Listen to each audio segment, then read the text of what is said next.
ಪ್ರೀತಿಯ ಸನ್ಮಿತ್ರರೇ, ನಮಗೆಲ್ಲರಿಗೂ ಸಂತೋಷವನ್ನು ನೀಡಿದಂತಹ ನಮ್ಮ ಅಪ್ಪ ಎಲ್ಲ ದಿವಸದಲ್ಲಿಯೂ ಪ್ರತ್ಯೇಕವಾಗಿರುವಂತಹ ಒಂದೇ ದಿವಸ.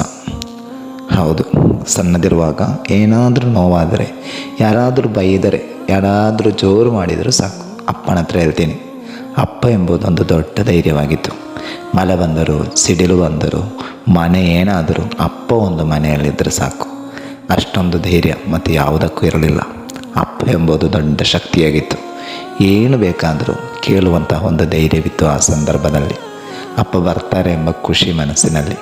ಸಂಜೆ ಅಪ್ಪ ಬರುವಾಗ ಇದ್ದಂತಹ ಒಂದು ಸಂತೋಷ ಏಳಿ ತೀರದಾದಂತಹ ಸಂತೋಷವಾಗಿತ್ತು.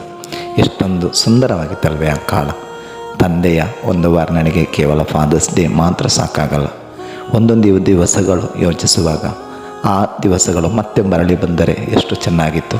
ಯಾರೇನು ಹೇಳಿದರೂ ಅಪ್ಪನ ಕೈ ಹಿಡಿದು ನಡೆಯುವಾಗಿದ್ದಂತಹ ಒಂದು ಧೈರ್ಯ, ಅಪ್ಪನ ಕೈಯಲ್ಲಿ, ಅಪ್ಪನ ತೋಲಿನಲ್ಲಿ ಮಲಗುವಂತಹ ಇದ್ದಂತಹ ಒಂದು ಧೈರ್ಯ, ಅದು ಬೇರೆಯೇ ಪ್ರತಿಯೊಂದು ಹಬ್ಬಗಳು ಬರುವಾಗ ನಾನು ಹೊಸದಾದ ವಸ್ತ್ರವನ್ನು ತಗೊಂಡಿದ್ದೇನೆ ಎಂದು ನಮ್ಮ ಹತ್ರ ಸುಳ್ಳು ಹೇಳುತ್ತಿರುವಂಥ ಅಪ್ಪ. ಚಪ್ಪಲಿ ಹಳೆಯದಾಗಿದ್ದರೂ ಕೂಡ ನಿಮಗೆಲ್ಲರಿಗಂತೂ ಉತ್ತಮವಾದ ಚಪ್ಪಲಿ ನನ್ನ ಹತ್ರ ಇದೆ ಎಂದು ಸುಳ್ಳು ಹೇಳುತ್ತಿರುವಂತಹ ಅಪ್ಪ. ಒಂದೊಂದು ಸಂದರ್ಭಗಳಲ್ಲಿಯೂ ಊಟ ಮಾಡಿದ್ದೇನೆ ಎಂಬ ನಾಟಕವಾಡುತ್ತಿರುವಂಥ ಅಪ್ಪ.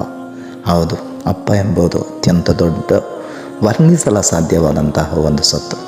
ನಮಗೆಲ್ಲರಿಗೂ ಅಪ್ಪನ ಬೆಲೆ ತಿಳಿಯುವುದು ನಾವು ಅಪ್ಪಂದಿರಾದಾಗ ಮಾತ್ರ.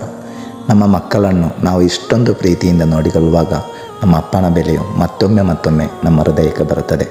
ನಮ್ಮ ಅಪ್ಪಂದಿರು ಎಷ್ಟು ತ್ಯಾಗಗಳನ್ನು ಸಹಿಸಿದ್ದಾರಲ್ವೇ.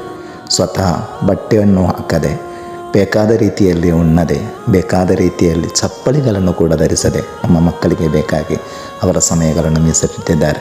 ಅಪ್ಪ, ಯು ಆರ್ ಗ್ರೇಟ್. ನಿಮ್ಮನ್ನು ವರ್ಣಿಸಲು ಯಾವುದೇ ಶಬ್ದಗಳಿಂದ ಸಾಧ್ಯವಿಲ್ಲ. ಸರಿ ತಾನೇ?